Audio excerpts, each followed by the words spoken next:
കോൺഗ്രസുകാർ പറഞ്ഞത് സത്യം തന്നെയാണ്. ഉദ്യോഗസ്ഥർ ചെന്നു നോക്കിയപ്പോൾ തൊഴിലിടം ശൂന്യമായി, ആരും തന്നെ ഉണ്ടായിരുന്നില്ല.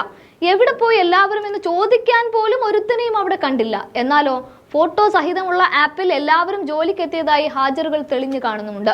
40ഓളം തൊഴിലാളികളെയാണ് ഹാജർ രേഖപ്പെടുത്തിയിട്ടും അവരുടെ തൊഴിലിടത്തിൽ കാണാതെ പോയത്. എന്നാൽ സംഗതി അന്വേഷിച്ചു പോയപ്പോൾ ഇക്കണ്ട 40ഓളം തൊഴിലാളികളെ ഡിവൈഎഫ്ഐ പ്രവർത്തകർ അവരുടെ മനുഷ്യച്ചെങ്ങലയുടെ കേമത്തരം കാണിക്കാൻ കൂട്ടിക്കൊണ്ടുപോയിരിക്കുകയാണ് എന്നും ഉദ്യോഗസ്ഥർക്ക് മനസ്സിലായി.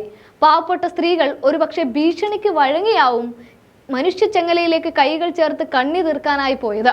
കാരണം ഇതിനു മുൻപും CPMന്റെ സ്ഥിരം പരിപാടിയാണ് ആളെ കൂട്ടാനായി കുടുംബശ്രീ പ്രവർത്തകരെ പോലെയുള്ളവരെ കൂട്ടിക്കൊണ്ടുപോകൽ. പോവാൻ തയ്യാറാവാത്തവരെ ഭീഷണിപ്പെടുത്തിയാണേലും പരിപാടിക്ക് അവരെ എത്തിക്കും. എന്നാൽ ഇത്തവണ ആ പരിപാടി കയ്യോടെ പൊക്കി കോൺഗ്രസിന്റെ കണ്ടെത്തൽ പരിശോധിക്കാൻ വന്ന ഉദ്യോഗസ്ഥർക്കും സംഗതിയുടെ സത്യാവസ്ഥ മനസ്സിലാവുകയും ചെയ്തു. തൊഴിലുറപ്പ് തൊഴിലാളികൾ തൊഴിൽ സ്ഥലത്ത് എത്തി ഹാജർ രേഖപ്പെടുത്തിയ ശേഷം ഡിവൈഎഫ്ഐയുടെ മനുഷ്യച്ചങ്ങലയിൽ പങ്കെടുക്കാൻ പോയി എന്നുള്ളതാണ് കോൺഗ്രസിന്റെ പരാതിയും. കോൺഗ്രസ് പ്രവർത്തകർ പരാതിപ്പെട്ടതിനെ തുടർന്ന് ഉദ്യോഗസ്ഥർ തൊഴിൽ സ്ഥലത്ത് എത്തി പരിശോധനയും നടത്തി.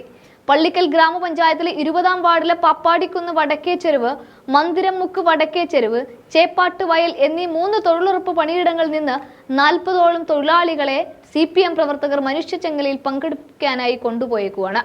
എന്നാൽ തൊഴിലിടത്ത് രാവിലെ എത്തിയ ശേഷം NMS ആപ്പിൽ തൊഴിലാളികളുടെ ഫോട്ടോ സഹിതം ഹാജർ രേഖപ്പെടുത്തുകയും ചെയ്തിട്ടുണ്ട്. സത്യത്തിൽ പാവപ്പെട്ട തൊഴിലാളികളെയാണ് നിർബന്ധിച്ചുകൊണ്ട് ഡിവൈഎഫ്ഐ പ്രവർത്തകർ കൊണ്ടുപോയിരിക്കുന്നത്. ഇത് കയ്യോടെ പൊക്കി ഉദ്യോഗസ്ഥരെ ഏൽപ്പിക്കാൻ കോൺഗ്രസിന് കഴിഞ്ഞതോടെയാണ് സംഗതി വെളിച്ചത്ത് വന്നതും പരിശോധന നടന്നതും.